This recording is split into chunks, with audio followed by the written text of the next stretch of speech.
2, 3, 4. Testing 1, 2, 3, 4. Today is May 18th, 1977. A Wednesday. It is now 8:45 in the evening. We are at the home of Mr. Raymond Broshears. Mr. Broshears, would you spell your last name, please? Broshears. Now, Mr. Broshears, I have explained to you that what I have in my hand here is a tape recorder. Is that right? Unfortunately, yes.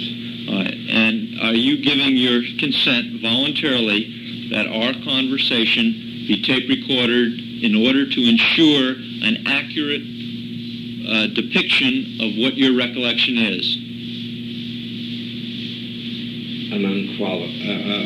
A qualified yes. And the qualification is that we have promised you to make an exact duplicate of this recording so that you will have a copy and the committee, the House committee, will have a copy. Is that correct? And the other qualification is that I can only say that I'm... Can you speak louder, please? The only thing I can say is I'm answering these to the best of my memory. And those words I've reported to you earlier were very bad years. You are trying to answer this to the best of your memory, and you are agreeing to have the conversation tape recorded. Is that correct? Yes. All right. Now, right now, I'm going to turn it off and play it back to make sure that we've taken this down. All right? All right. We have checked the recorder, and it is working. Present also in the room is Investigator Jack Moriarty. No one else is present at this time. Now, Mr. Broshears, we have had only an actual few minutes to talk to you about any of the matters involving your knowledge of David Ferry, and then I suggested to you that instead of taking notes, in order to make sure that we understood what you were saying and we took it down correctly, we terminated the conversation, and now we're going to begin it again with the tape recorder on. That's right, isn't it? Yeah. Okay. Yeah. So let's start now, if we can, to the best of your memory, with David Ferry, when you first met him. Take your time and think out. I know you're going back in time. As I said to Mr. Moriarty earlier, it could have been a combination of late 61, early 62. Then again in 63, and then again in 65. Now, the first time that you met David Ferry, where did that occur? Do you recall? Downtown in the French Quarter. In what city? New Orleans. And was it in on the street or in a bar, a cafe, or what? It seems to me I'd met him really on the street. For the first time? Yeah. Well, how did you become acquainted with him? Then later in the bar. You met him in a bar? Yeah. Was that a... Well, I don't drink. See, I want to make that point perfectly clear. I don't drink or smoke or do any of those things. All right, was that see, I was what they called in those days a closet case. I was not... Of course, most all homosexuals were closet. May I interrupt you for a moment? Was this a gay bar? No, it was a homosexual... well, in those days, they didn't have homosexual bars, but it's where a lot of homosexuals... Not a lot, a few went to because I guess the owners were very liberal or whatever. Are you a homosexual? I'm an overt and sometimes practicing homosexual. And you were a homosexual back in 1961? I don't believe I was, but I felt drawn to them, but I don't believe I was. All right. Now, I want to show you a picture. This comes from a magazine called Cover Up, or a book called Cover Up. It's page 92. And I ask you if the picture at the top left is David Ferry. No. Is this David Ferry? Yes, it that is. I'm pointing to? All right. That's just so that we know. It's kind of an exaggeration, though. Well, it's not a good photo, but you do recognize it as being David Ferry. Yeah, essentially because he had the problem, the skin problem. Okay. Remember, we have to speak up. it certainly didn't affect his, And this is another, on page 93, the upper right-hand corner, that is David Ferry. Yeah. Okay. Now, how did your relationship with David Ferry commence? So it was in this bar where some homosexuals were, and how did your acquaintance strike up? Well, I was there. I was a vehement anti-communist crusader, and I was an evangelist. You were an evangelist? And yeah, back in those days. You have to speak up now. I was an evangelist, and I had been passing out a great deal of anti-communist literature, and in New Orleans, Christian literature, and pointing out, it's just what you'd call, I can't even remember exactly what it said, but it was from the American Christian Crusade against communism, and from, Reverend Billy James Hargis's group. You've heard of him? Yes, I have. Huh? Yeah, well, it's just that his literature was the best there was to use in those days. And also we had some from some other groups, but that was the predominant one. And I believe I passed it to him on the street, and he was intrigued. He says, I'd like to talk to you, and I said, I don't drink, and so we went inside this bar. Yeah, which later I learned... May I interrupt you? We're going to try and make a copy of this tape recording for you, so the louder you speak, the better your copy will be. I know it's difficult. You speak rather rapidly. If you could slow it just a little, it would help. I don't want you to interfere with your explanation, but... Well, as I'm pretty much sure, but the date, time, that I'm not sure, but I am positive that is how I met him, was when I was passing out this literature, from the American Christian Crusade against communism. Did he express any opinions to you about his feelings about communists at that time? Oh, yes, very much so. What did he tell you? Well, he just thought I was doing a very good job, and, he congratulated me, thought it was, wonderful. And I told him, the others who wore during the work, and I told him of the gentleman from Narbonne, Missouri, and others who had a great concern about the communist tide in America. Let me ask you this. Could you tell when you were talking with David Ferry at that time that he was a homosexual? He looked strange, needless to say, but no, because I wasn't that conscious of it in those days. No. You later found out that he was, in fact, a homosexual? Yes. All right. Now, did in that initial conversation that you had with Ferry, were there any discussions about Cuba at all, or Castro? Well, that in that particular era was quite the topic of conversation, because Mr. Kennedy had just been in office a short while, and relations in Cuba were getting worse and worse and worse, and there was a great deal of activity in New Orleans and in southern Louisiana. May I interrupt you for a moment? The time that you met Mr. Ferry, was that before the so-called Bay of Pigs invasion, or was it after? That's what I'm not too clear on. I don't recall. See, these things, at that time, they were very important to me. But after something happened to me later on, I tried to blank all that out and, start a whole new life for myself, which I have done successfully here in California. I'm not sure. In fact, I would be interested in knowing that myself, if it was before, or after the Bay of Pigs.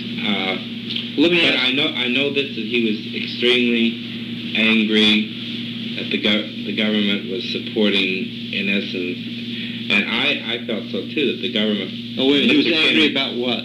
Well, Kennedy was selling out the country to the communists. Was this what Ferry told you originally? Yes.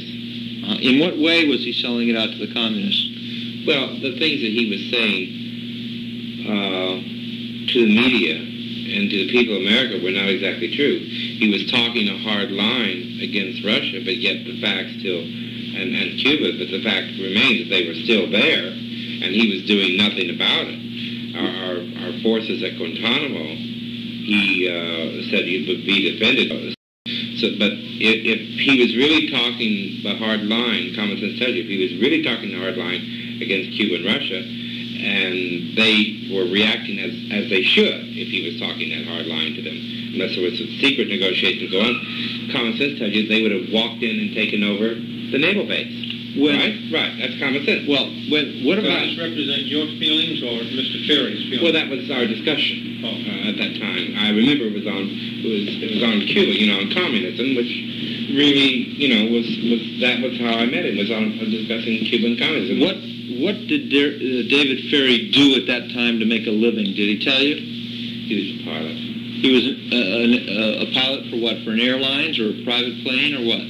He said he was a pilot for Eastern Airlines, but later on I learned that wasn't true. He was at one time, but he wasn't then when I talked to him. What did he actually do to make a living at that time? He flew private planes to various places, to Mexico and into the Caribbean. Doing what? I don't know. He just flew planes. Did David Ferry make you aware of his gun running activities? Not then. When did you learn that he had been involved in gun running? 1965. And how did that come about? We were discussing, John F. Kennedy was dead. Kennedy was dead. And you were talking with Ferry now? Yeah, and I was in a bit of trouble myself, and because of this. Well, did Ferry tell you anything about whether he had run guns to the Cubans at any time? The Cubans. Now, I don't want to make myself. His statements were that he was flying supplies and ammunition. To who? The supplies to the forces that were going to free Cuba. But he never said he was flying them to Cuba.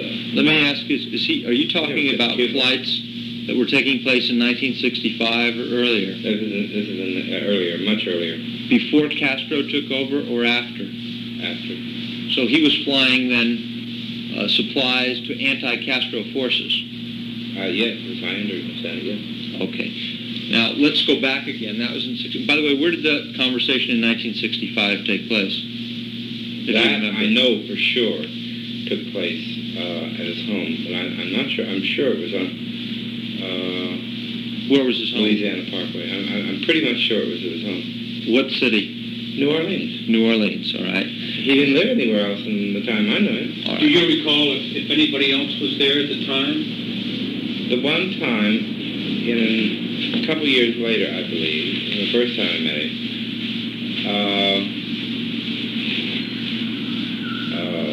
this is shortly before I got in more messes.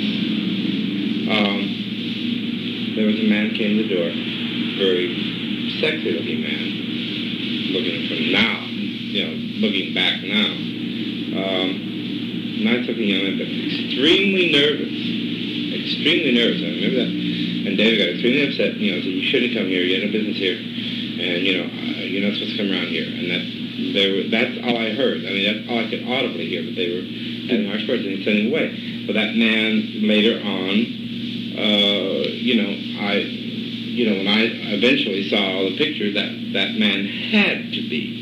It could not be anyone else but Lee Harvey Oswald. Now, let me interrupt you for a second again. I studied the photos very closely. All right. Raymond, let me interrupt you for a second.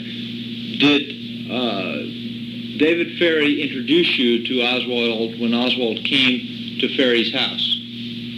No, I don't believe he did. Was that the... Because I remember he said, this is none of your business there. Was this the first time that you had ever seen Lee Harvey Oswald? To my recollection, best of my recollection. Approximately how long was Lee Harvey Oswald in David Ferry's house and under your observation? Oh, God, it couldn't have been not more than 10 minutes, not less than 3. How close were you to Lee Harvey Oswald at that time? Not at all. No, I don't mean that way. I mean, how physically? Could you reach out and touch him with your arm? How far away were you? Oh, I was going to say, hey, we're getting off How the far wall. away were you? You can point to a place in the living room. It was about like he was at the door, just inside the door, and I was across the room on the couch. I guess that was about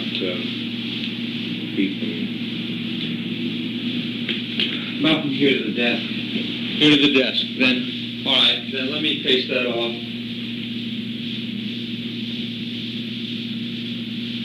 About here. About where I am now. Yeah, that's about it. Anywhere between 15 and 18 feet. Yeah, I can recognize you. 15, 16 feet. Yeah. Yeah. All right. I can recognize About the you. length of an automobile. Was the lighting good? It was about just like that. It wasn't bright. It wasn't dark. Were you able to see You could see Oswald? him, couldn't you? Were you able to see Oswald's full face? Yeah. Because I said he was very nervous. He seemed to be sweating profusely. And you could hear some of the conversation. Yeah, David said that he shouldn't be there, you know. That Oswald shouldn't be there. Yeah. Could you hear what Oswald said, or did Oswald indicate why he had come? I couldn't hear what he said because he spoke in kind of a soft tone. I don't know if that was his normal way of speaking or not. Did you ever see Oswald again after that time at Ferry's house? Alive?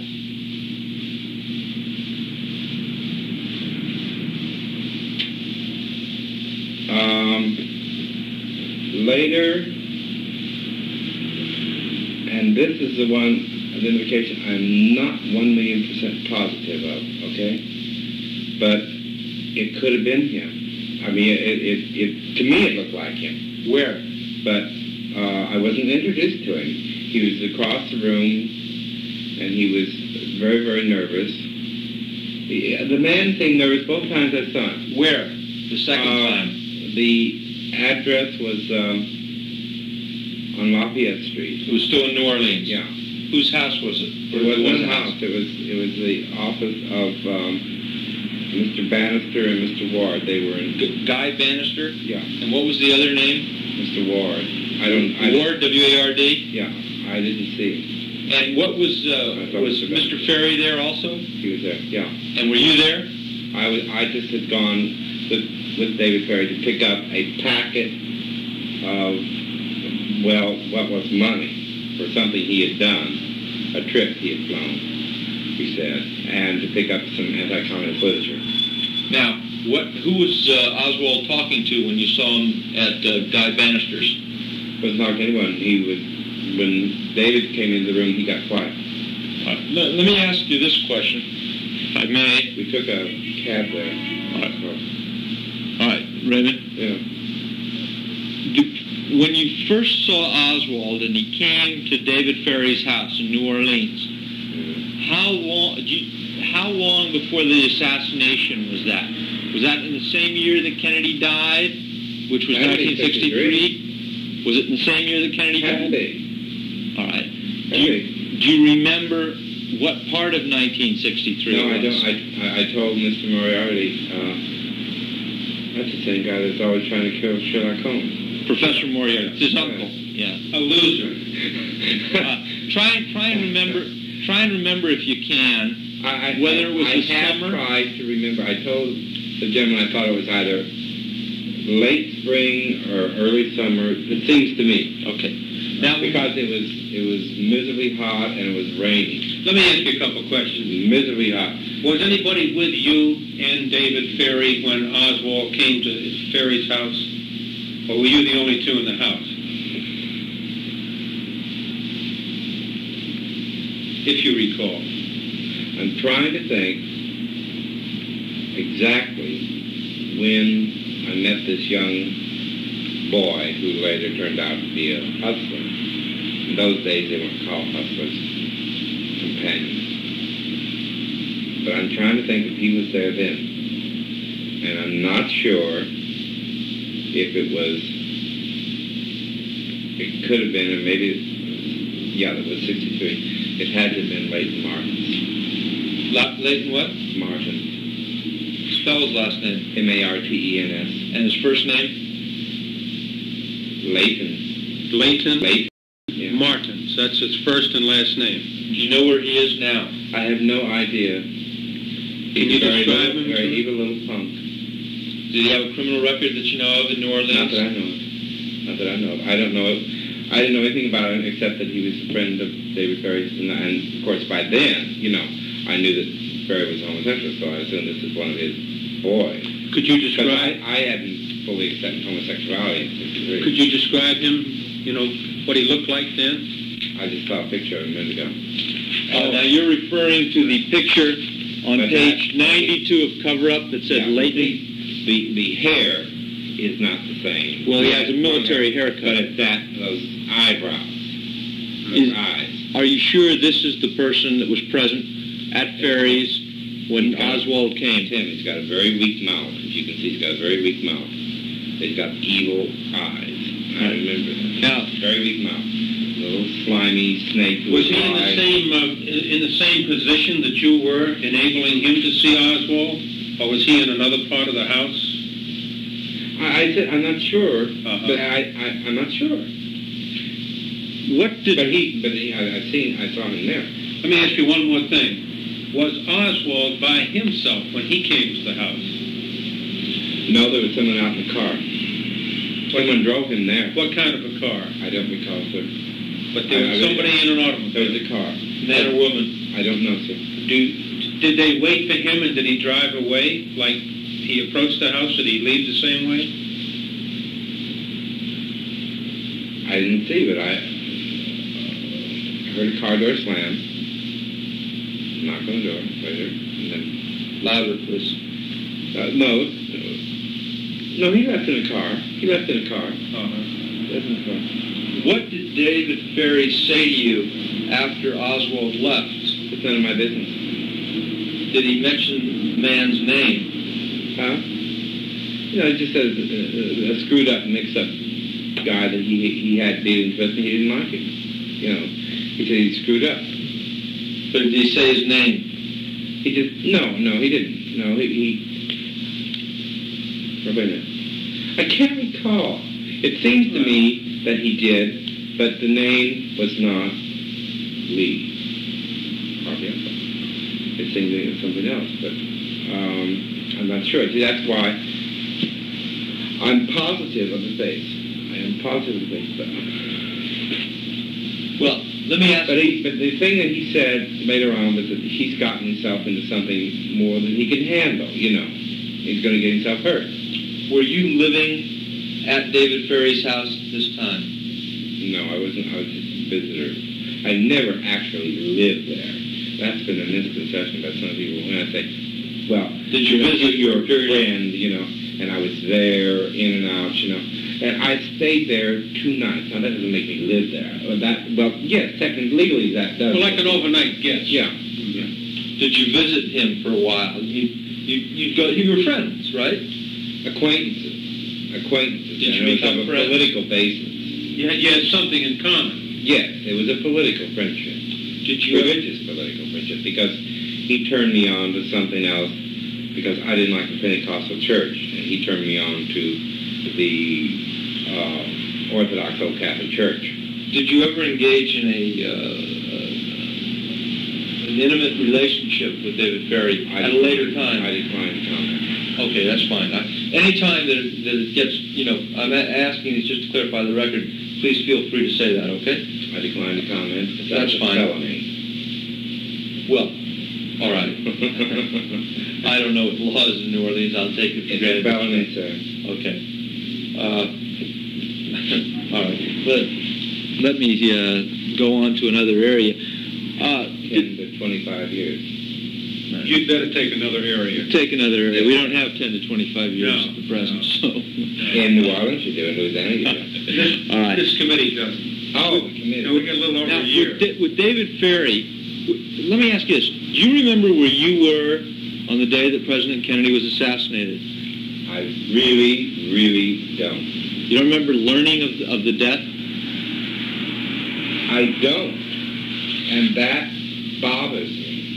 And it bothers me because there have been some very evil people bothering me over the years, trying to place me in Dallas. And I have never been in Dallas except to pass through on a bus that I know of, Now, that I can remember. But I know I was not there. I believe I was either in Kansas City or St. Louis. Now, it had to be one of the two places when he died. Now, at a later time, did David Ferry relate to you? At a later time, did David Ferry? I'm looking at this book called Cover Up, which was written by one of the critics of the Warren Report. That's just a couple of pages. This is just a couple of pages of the book. Is my name in there? Yes, it is. Now, I would. I never gave an interview to anybody. Well, sometimes that's why we have a tape recorder. I never gave any interview to anybody. That's why we have a tape recorder on. Would you wait a second? We have a tape recorder on so that you know what's being said. Now, what I want to ask you is, did David Ferry, to the best of your recollection, ever tell you that he had left New Orleans and gone somewhere on the day of the assassination?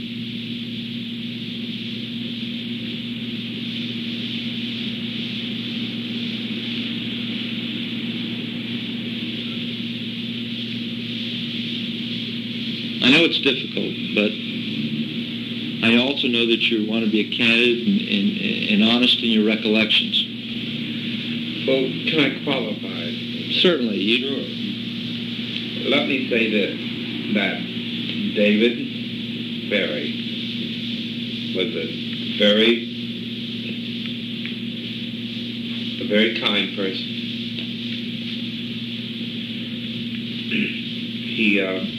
He saved my life. I can't tell you what I mean by that, but he actually physically saved my life. And he was a very kind person. He was a very generous person. And anything that he was involved with, he did it not out of a sense of negativity. He did it out of a sense of pure goodness. Patriotism, maybe? It goes beyond that. It goes beyond that. And I can give you my word on that as a minister and as a humanitarian. I can give you my word on that. That he was a good person. And anything that he got involved in, he did because it was right in his heart. And I know that he weighed the pros and the cons. And what he felt he was doing the good of the country. And he wasn't some radical person. He really wasn't. I found him to be a very rational person. He could sit and he would analyze things out, and lay it out for you. But he did tell me that he went to Galveston, Texas. Did he go to Galveston first, or did he go to Houston first? I'm not that sure. Houston was involved in it. He went to Galveston to fly a plane. That's all I know for absolute sure. He to fly a plane to Cape Town, South Africa. I'm sure it was Cape Town, and later Victoria. He was going to fly a plane from Galveston to Cape Town and then to Victoria? Via a route through the Americas. Why did David Ferry tell you that he was going to, or what did David Ferry? No, he didn't say he was going to, sir. Oh, he did. You're telling the story. No, sir. You're saying that. I'm sorry. You tell me. He said that he was supposed to fly. All right. And he never did. I'm asking you now, what did David Ferry tell you was the reason that he was going to go there and fly this plane? No. You're making it sound like, and I don't like what you said. No, I want you to say your words. Forget my words. Please. You're making it sound like he told me this in 63, and he told me this in 65. It's in the past tense. Okay. That's right. See? I understood that in 65 he was telling you this. Yeah, this. but it's in the past tense, not? Okay. No. In It 1965... was after the fact, not before the fact. Please, my God, you're going to get me in trouble. No. I'm glad you clarified that. I thought you were You're getting me in trouble. No.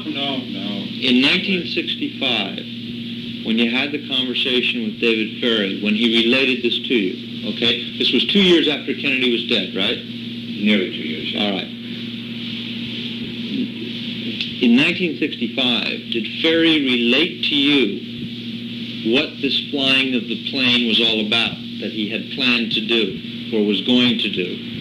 He was supposed to have flown this plane to Mexico, blah, blah. I don't know all the stuff, but I can't remember.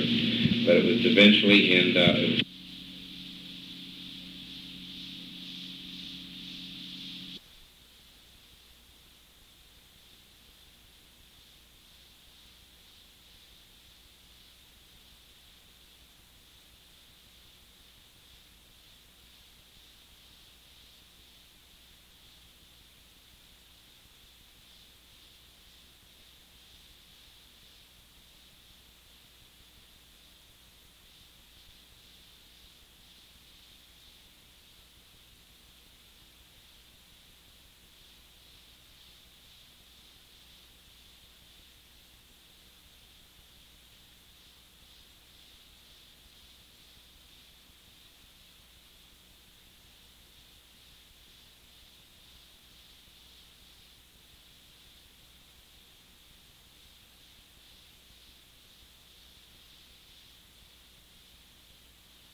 All right, Mr. Broshears, I've just turned the tape over. Now you were telling us that David Ferry in 1965 had related something to you about this plane trip that he was going to take or to fly. he was supposed to have. And you said he told you that he was going to fly them. Now, what did the them relate to, or they relate to? He was supposed to have flown 3 people who were coming in from Dallas to, this is what he said, to South Africa, but he did not have an extradition treaty with the United States, according to David. I don't know if it did or Sure. not.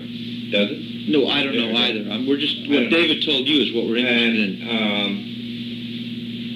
Then these 3 people were people who were involved in the assassination of John F. Kennedy. That's what David Ferry told you? That's right. Did he tell you the names of those people? He did tell me the names, but I don't remember them. The only name that sticks with me, and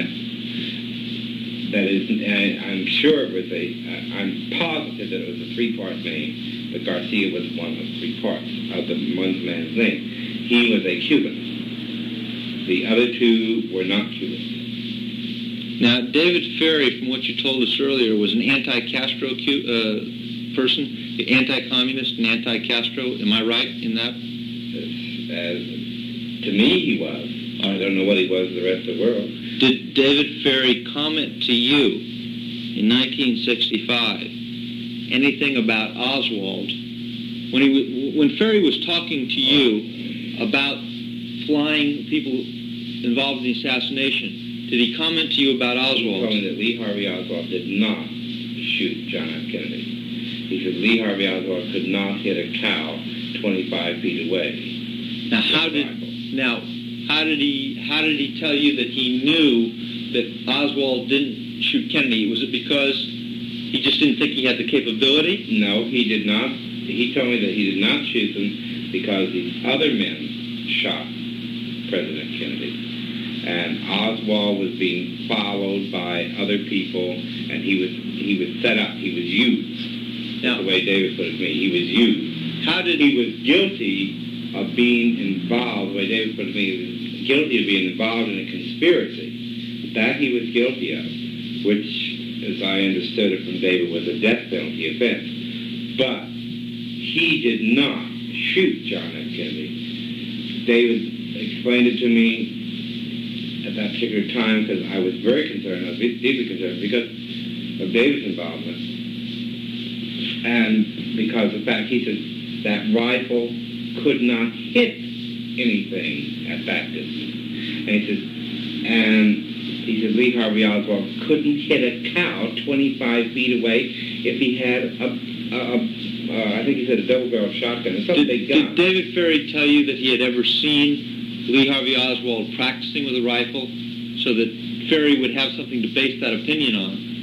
He went into something a dialogue along that line, but I don't recall exactly what it was. But he knew that he couldn't shoot worth a damn. He was very adamant about that. Did he tell you? Well, let me ask you. That particular rifle, the bore would not permit a bullet to go as far as they claimed it went. He says the government it proves the government is corrupt. It proves that there are communists in the government. That's what he said.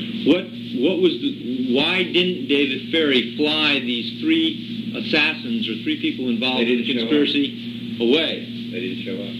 Did he mention anything to you about an ice skating rink? Oh, yes. What was that? He and Leighton Martin, the little punk, and the other punk. I'm going to show you a picture here now on page 92 of Cover Up at the bottom and ask you if you recognize that man. I just seen his picture in a magazine. I don't know. Oh, you don't know him? I've never met him in person. He looks familiar, but I don't believe I've met him. The picture I have, but I'm not positive I have. The picture I showed you that you don't recognize is Al Bobeuf, B-E-A-U-B-E-O-U-F. That's just so the record is clear. Yeah. I'm making it clear that he looks familiar, but I'm not positive that I ever met him. Okay? Do you know if this... But I'm positive I met that one, but his hair is a lot different than that. Now you're pointing to Leighton Martin's when you make it. Okay. How about this other punk? Do you happen to know his name? It wasn't him. It wasn't this one here. It wasn't, and you're pointing to Bobeuf now. But when Ferry went to the skating rink with Martins and the other punk, is that all the description you have? Yeah. Why did Ferry give you the reason that these three people didn't show up, that he was supposed to fly away? He stated to me, and it sounded a bit far-fetched, but I have no knowledge whatsoever. You just tell me what he said, okay? Yeah, he said that they tried, that something went wrong in Dallas, and he said that this is what he learned from someone later, and who was in the know, and he said they panicked and tried to fly straight. They were going to try to, I'm positive he said they were going to, they had refueled at, if I'm not mistaken, he said they refueled at Beaumont,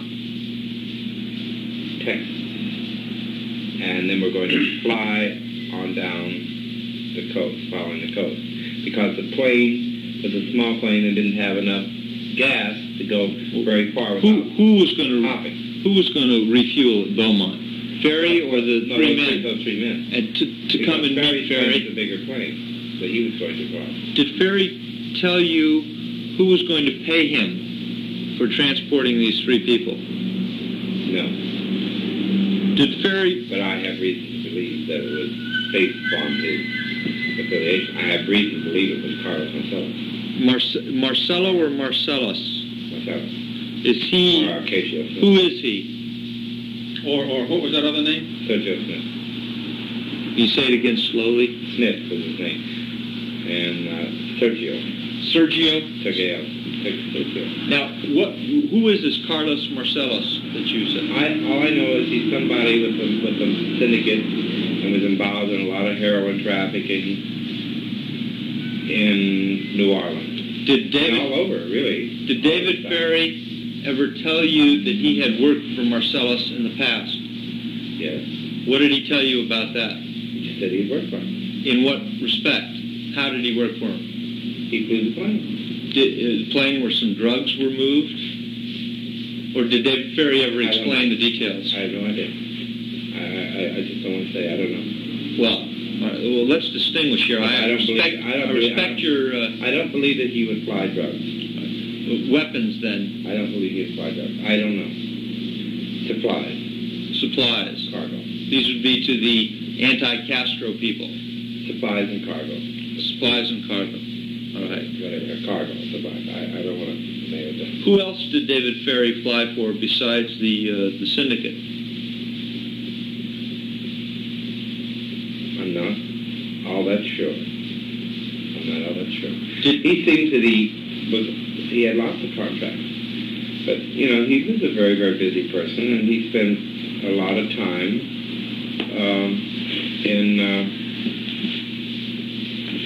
he went to Hammond, Louisiana a lot. What's there? I don't know. What did Hammond, Louisiana. You mean he flew there a lot? He went there. I don't know if he flew. Oh. He walked. What did Ferry say to you that leads you to the conclusion that organized crime, or Marcellus, was involved in the Kennedy assassination? Well, he said something like $20 million a day in drug trafficking and gambling had been cut off from the syndicate by virtue of Castro's new policy, which was not what he said what the syndicate expected. Because Castro had said everything was going to be fine, and then he turned it into a communist government. Because Castro was not a communist originally. Why did Ferry say that they were mad? Why did Ferry, if he did say, why did he say that the blame was placed on Kennedy for that? If Ferry said it, or talked about it with you. He just did. I don't know. Same as, I guess his reason is same as mine. I believe that Kennedy is pro-communist. Let me ask you something. Do you remember offhand the occasion for Ferry reciting all this to you in 1965? Yes. Remember what the atmosphere was? He was ill. He was ill? He was ill. You remember where this was? I'm trying to remember exactly where. That's the whole thing. I had met him downtown at a restaurant. Is this in New Orleans? New Orleans, yes. And he was depressed, extremely depressed. Was he by himself? Yes, he was. And were you by yourself? I don't believe I was by myself. I think I had a young man with me. But if it was, I don't know who the hell it was. Dime a dozen. You mean there was a man present at the conversation, a boy present, where Ferry related these things to you? Some of the things. The boy went off to play the pinball machine. How ill could Ferry have? Ferry wasn't bedridden then. No. But he was, he'd been ill with fever. He was very nervous. He felt that he was being harassed by 3 different elements. And did he name these elements? Yes, he did. And one of them was man. He said one of them was one of the people, and I don't know exactly how you pronounce the name. I can't remember, but it was a Spanish-sounding name. Someone he had worked for in the past. He'd flown things for, and they wanted to shut him up. He said they wanted to kill him. He says, and then on the other hand, over here the district attorney wants to kill me, and then over here the FBI wants to kill me. Now, when you said the district attorney, who was he referring to? Who was he referring to? Was it Garrison? I would assume. How about the FBI? Did he put any names with that?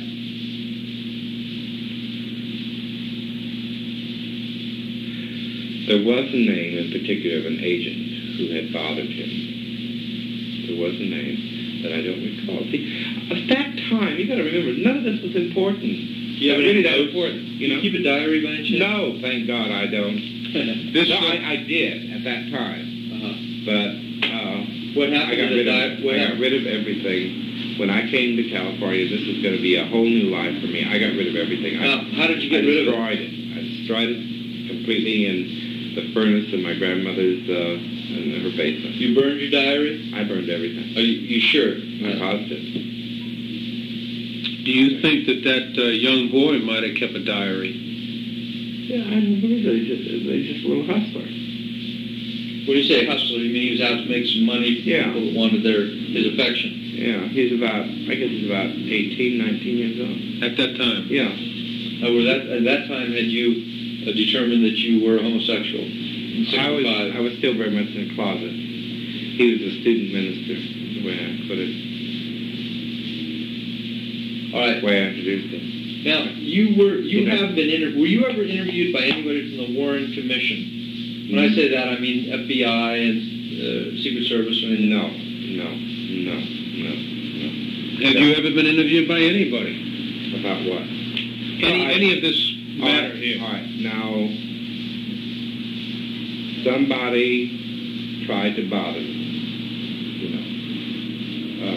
This is in 1965, and they tried to bother me real bad because of my association with David.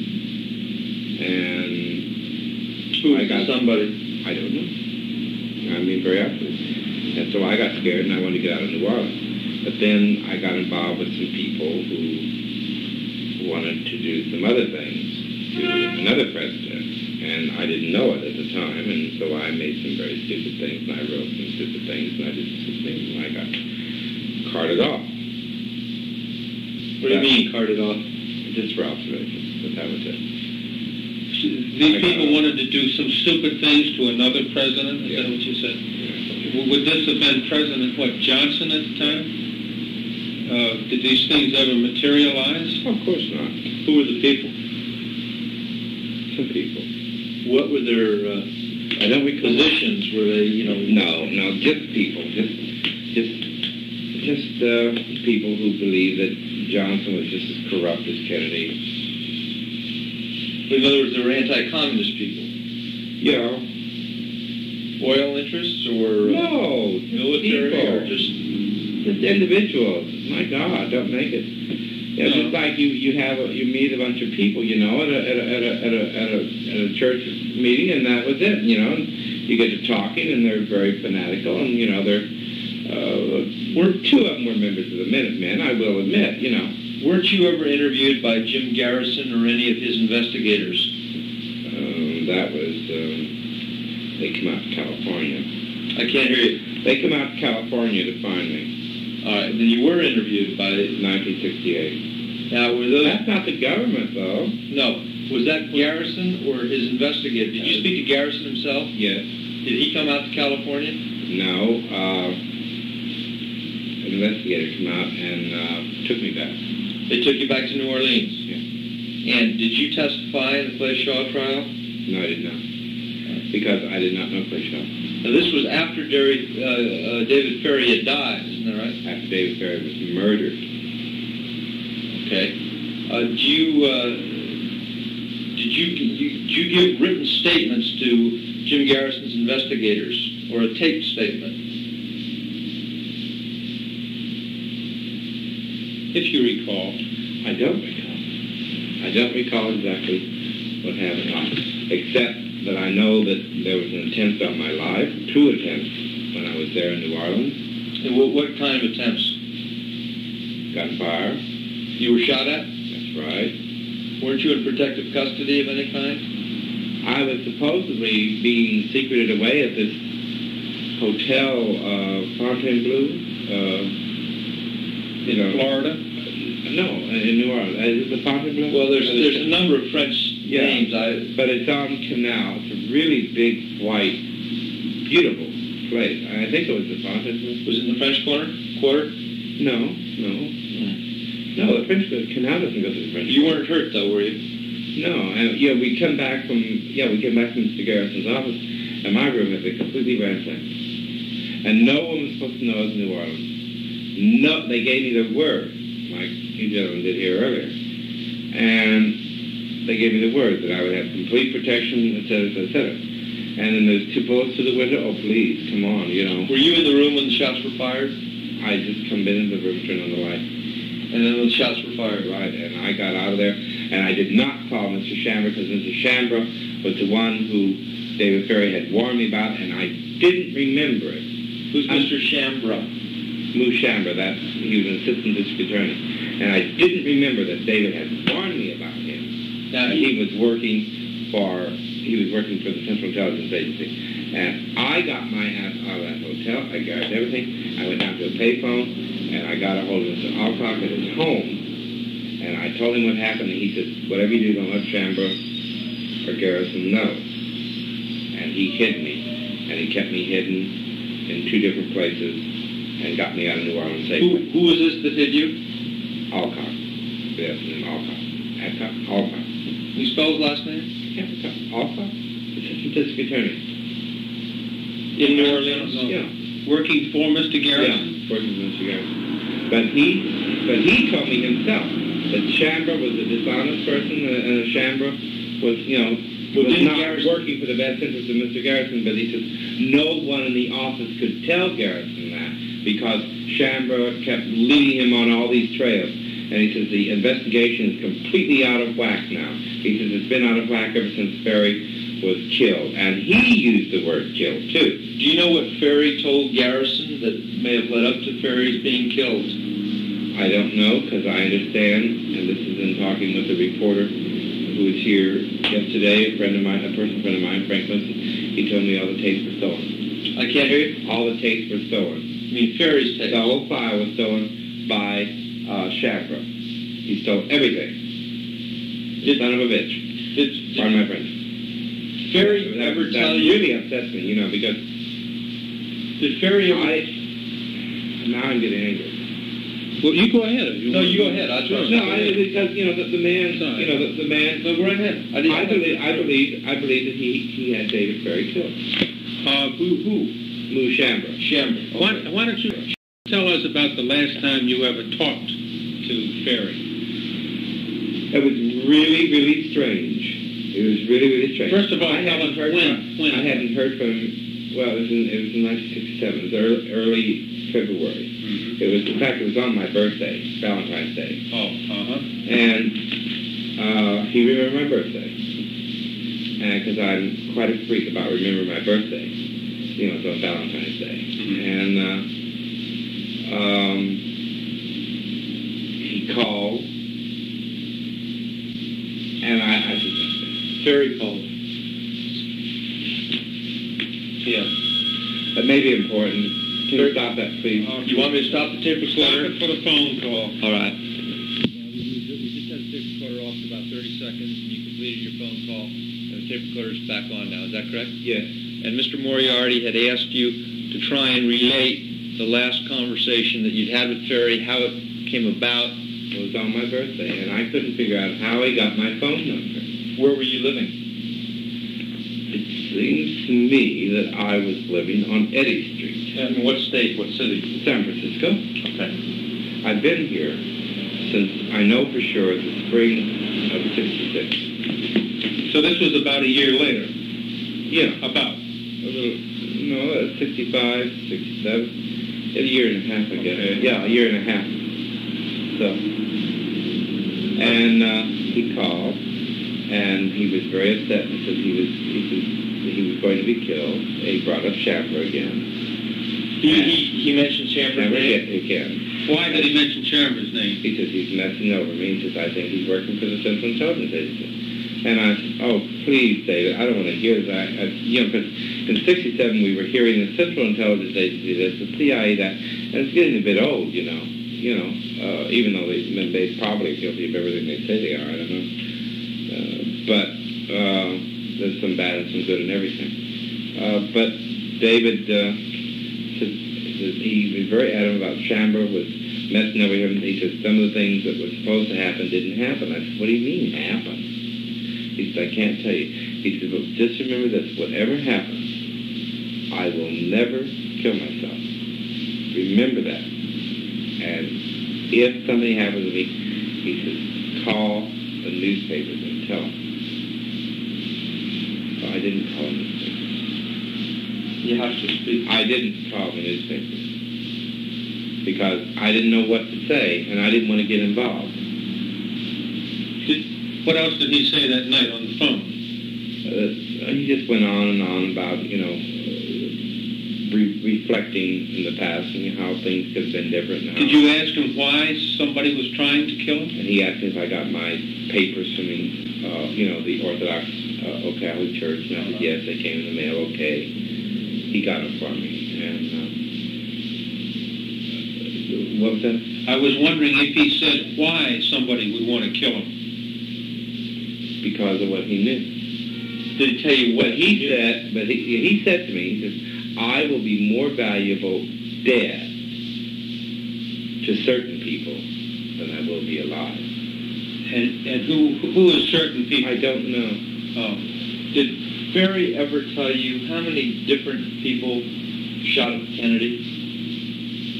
If there was more than one or not? Yes, he told me that he told me, and he was very specific about it. We're going, now you're leaving 1967, let's clarify, we're going back to 1965. Okay.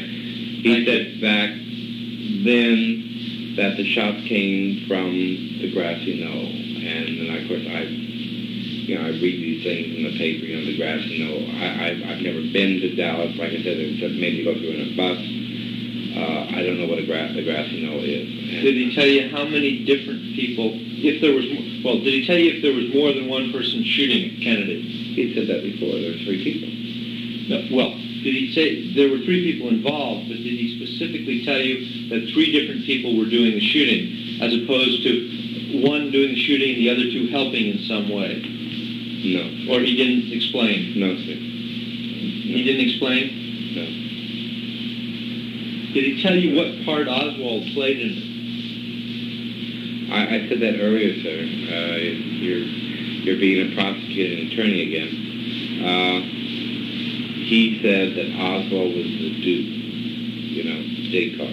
Did he say what part Ruby played in it? No, sir. He didn't say. Did you ever have any conversation with him about Ruby at all? The only thing we discussed was how the Dallas police allowed Ruby to murder Lee Harvey Oswald. That really upset him. What did he say about that? That's why he thought his life wasn't worth a plug nickel. Well, it was set up, he said. What was the purpose? He said there were members of the Dallas Police Department involved. But that's a bit far-fetched. But then, I saw a thing on TV one time where it kind of showed the crowd kind of partying. Well, why did they do that? Well, maybe there's open questions that... Maybe there's something to what David said, but just imagine members of the Dallas Police Department involved, Well, did they want to kill Lee Harvey Oswald? Did they want him killed? And then suddenly, for Jack Ruby to suddenly come down and die of cancer? But may I ask you this? So quickly? How was Oswald... David knew a lot about cancer. Mm-hmm. And he said that was injected. How was Oswald He was very adamant about that. Because he did a lot of experimentation in that area. Brilliant man, as I tried to tell you earlier. And he said that was injected into Ruby, and it was all set up. Could you tell us? I believe it. Could you tell us how Oswald was supposed to be a dupe? There are many different ways that a man could be used. If he spoke, I don't know. He didn't give an explanation by what he meant of a dupe. Well, as I said to you earlier, he said that he did not shoot President Kennedy. He was a dupe. So I didn't face the question because I knew in my own mind what he meant. That dupe meant he was a decoy. And this goes back to the earlier thing that he was in over his head, what things he didn't know what he was doing. But he didn't actually say he was a decoy, but the manner in which he just explained it to you, he gave you that impression. There was no doubt. There was no doubt. If there had been any doubt in my mind, I would have had a few thousand things to say. Let me ask you this: when you talked to Mr. Garrison or his investigator, did you recite all this information to him? No. You didn't? No, I did not. Could I ask you why not?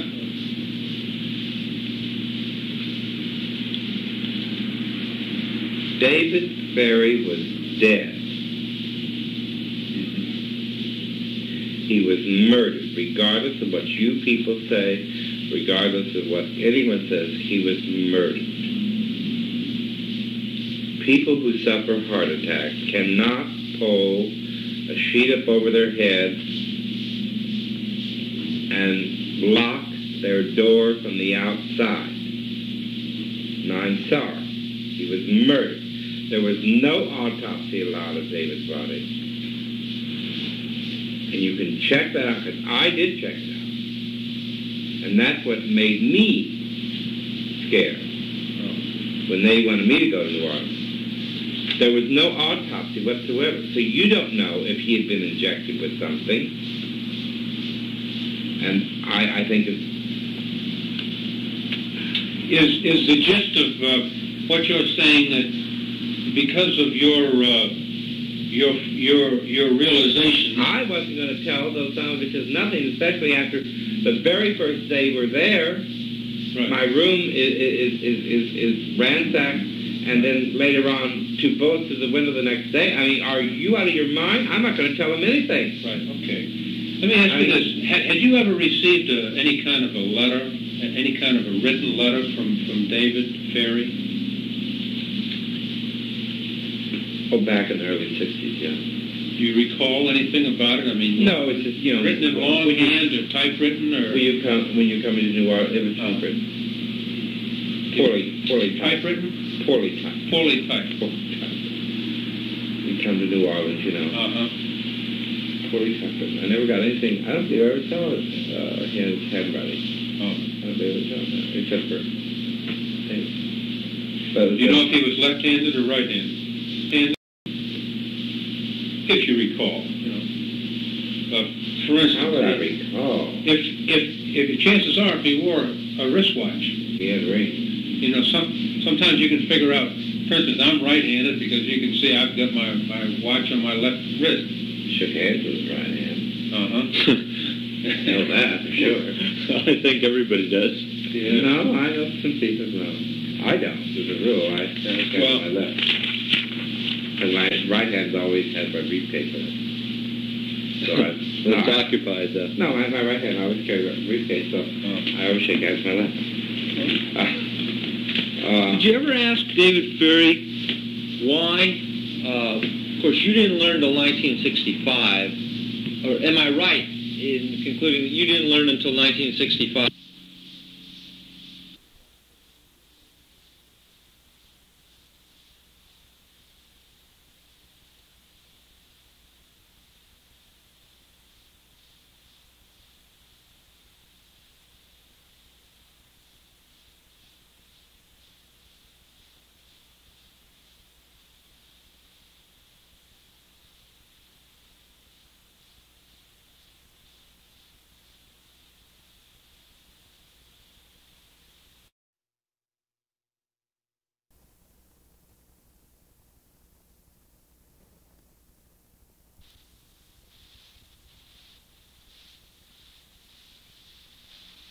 This is the second tape.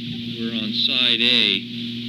We're continuing with the conversation, Mr. Moriarty, Mr. Broshears, and myself. Now, I think that when the other tape shut off, I was in the process of asking you whether or not Ferry had ever told you in 1965, well, I know what it was.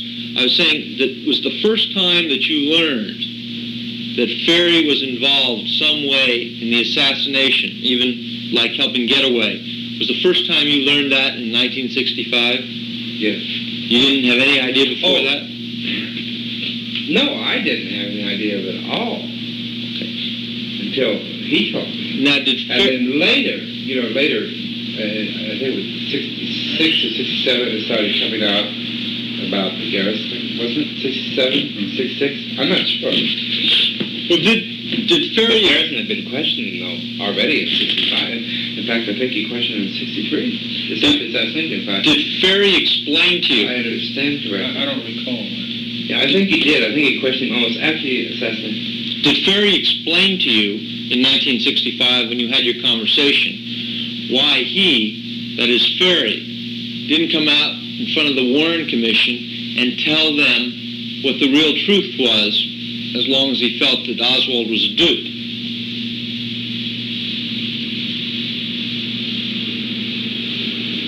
Number one, from what he told me, the man from the FBI that he talked to didn't even want to talk to him, berated him for being a homosexual and a freak, made ridicule of him, and said, I don't believe anything you have to say. And that was it. Well, so I think that's where it ended.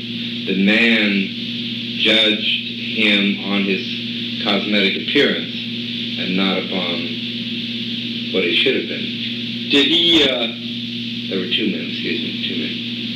Did Ferry ever tell you that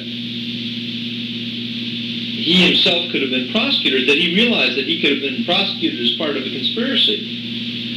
Yes, he did make that very, very clear to me. And what was his position about that? He was going to kill himself. He said he'd kill himself? Yeah. Well, you told us just a little while ago. Now that wasn't... Now, wait a minute. Now you're taking words out of my mouth. Now, I want you to explain. No, that was 65, sir. Okay. He said... Not 67. He said 65, he'd what now? He said he would kill himself. If what happened? If they tried to drag him into it. Did he indicate the That manner? was 65. Did he indicate the manner he might employ No, sir. if he did such a foolish thing? That was 65, though, sir. Not 67. That's what I wanted you to do, is clarify that. But 67, he wanted to live. 67, he Was wanted he to live. concerned in 67 with Because he being had been promised prosecuted? some kind of immunity or something from someone. Garrison had gained some kind of thing for him where he would definitely be immune. Did Ferry tell you that? Yes. Ferry told you that he had been promised immunity so that he wouldn't be worried about being prosecuted if he told the truth. Because his role was only that of a pilot. Yeah.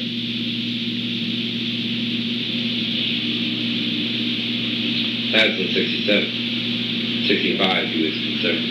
Was Ferry ever, to your knowledge, involved in New Orleans with any of the anti-Castro groups? I can't say. Outside of his connection with us, and with myself and with the people who I had connection with, from the Minutemen, let's say Minutemen, Democrats. You have to speak a little louder. From the Minutemen out of Narva, Missouri, Bob DePue's group. Did Ferry make comments? And, Fred Schwartz's group. That's all I know. Did Ferry make comments to you about the CIA's involvement with the anti-Castro groups? No, nothing. Not that I can recall for sure.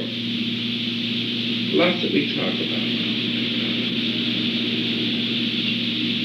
Remember, our times together were not that often, and when we talked, we crowded a lot of things in a little bit of time. But mainly, we transacted the businesses we had to transact, and that's it. Do you think? Would you say that you were a close personal friend of Ferry's? No, I said that earlier. All right. Now, the reason I ask that is, if Ferry confided in you in 1965 the truth about what happened with Kennedy and Ferry's part in it. That was when he was ill, yeah. Who else might he have confided that to at that time? Perhaps someone he was even closer to than you.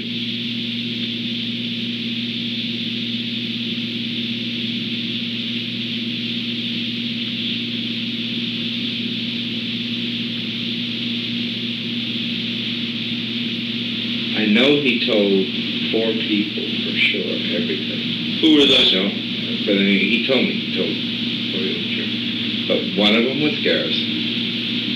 Okay. He didn't trust Shannon. Some woman.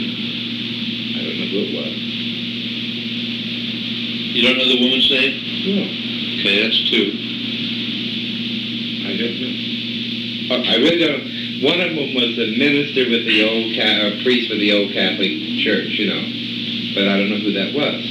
I don't know if that was Bob Martin. There was one other person, and I remembered the name the other day when I was sitting here thinking about it, and I was trying to remember who it was. And I can't think, because the name has came to me so many times, and it seems to me he's been in the news in one of the in a thing I read of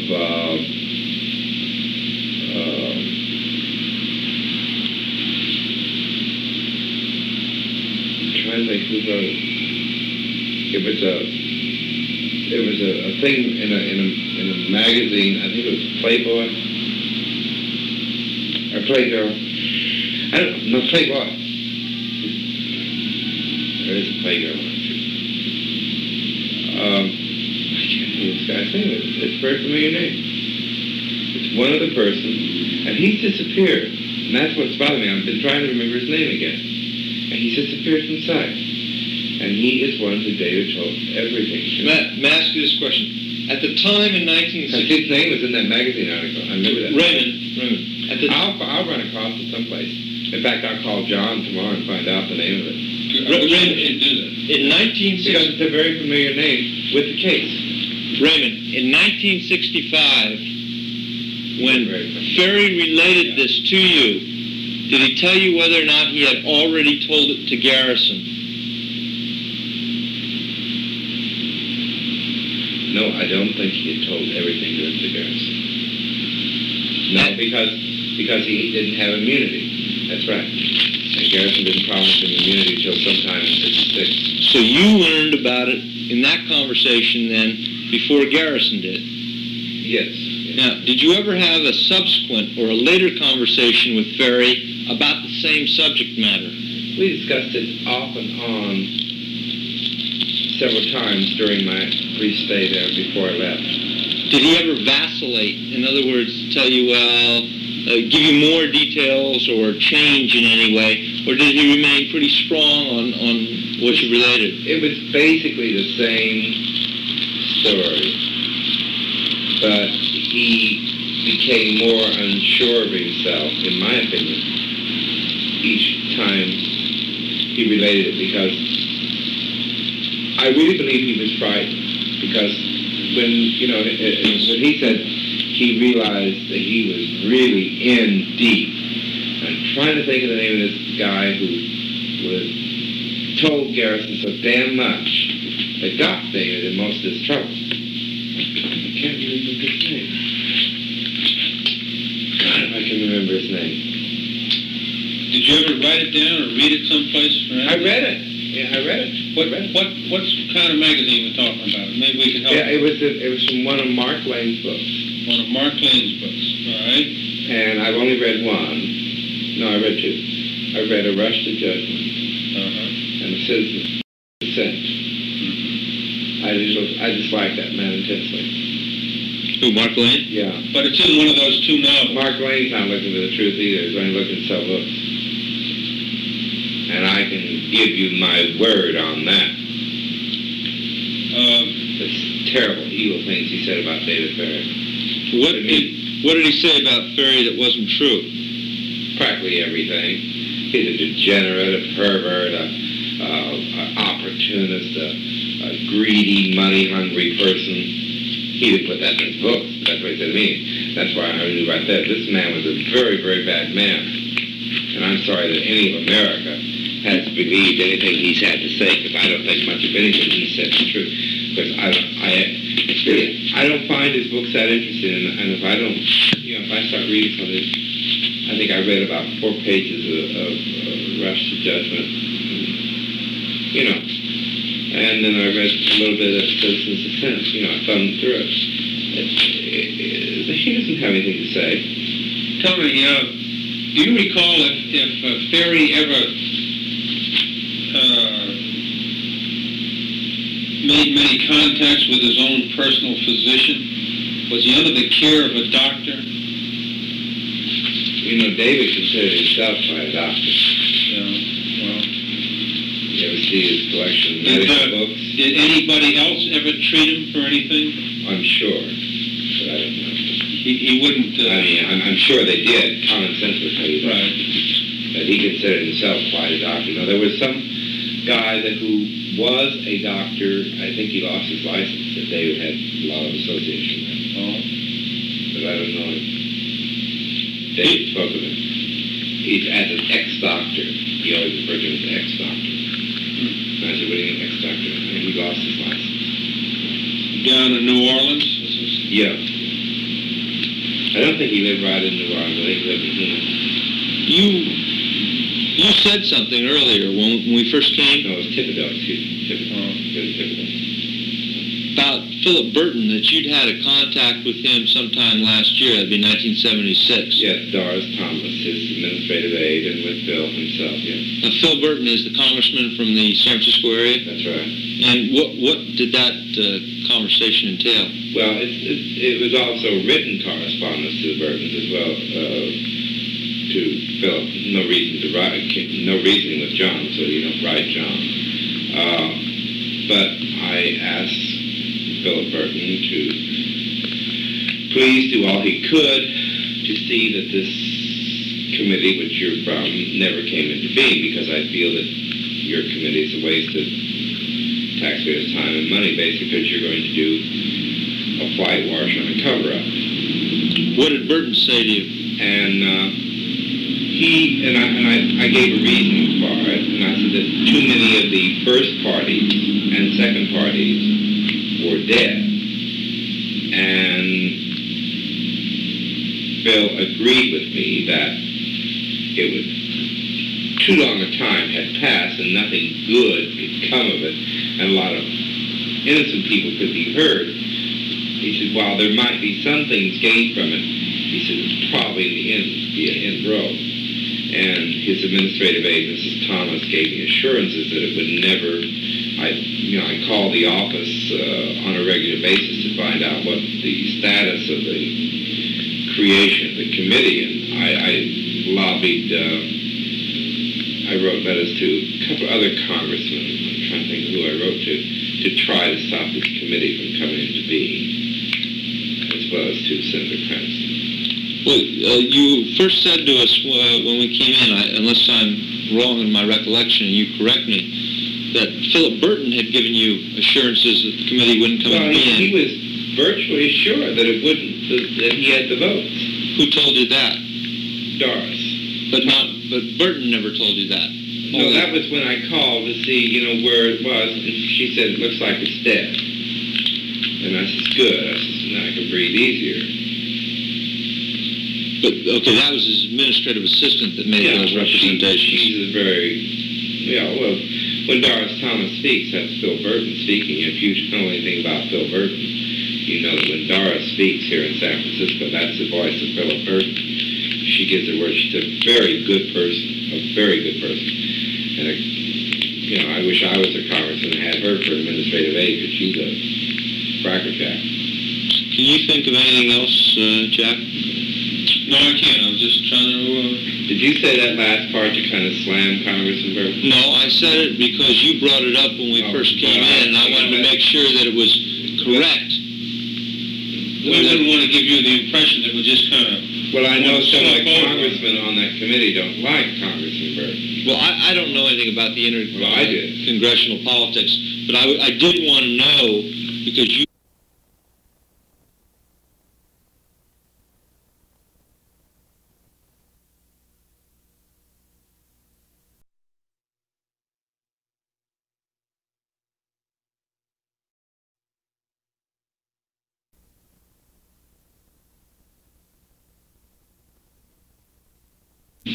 Can you think of anything else, Jack? No, I can't. I was just trying to... Did you say that last part to kind of slam Congressman Burton? No, I said it because you brought it up when we first came in, and I wanted to make sure that it was correct. We wouldn't want to give you the impression that we're just kind of...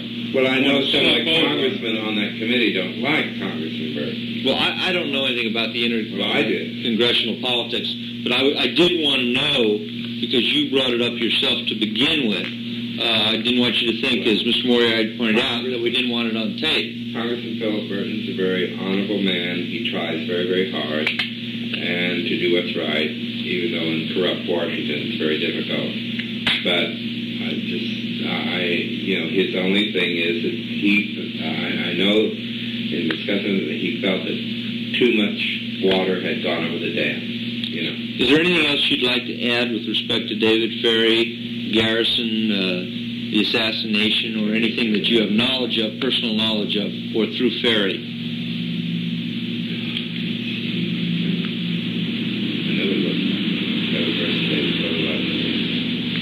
Well, if there's nothing else, I just want to make sure that you have an opportunity to explore your memory and to record that which you remembered.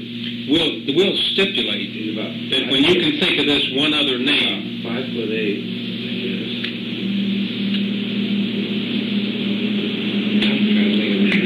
Okay, it's now 10:04 p.m., Wednesday, May 18th, 1977. At this point, the agreement of all, we're terminating the interview unless somebody has something they want to add.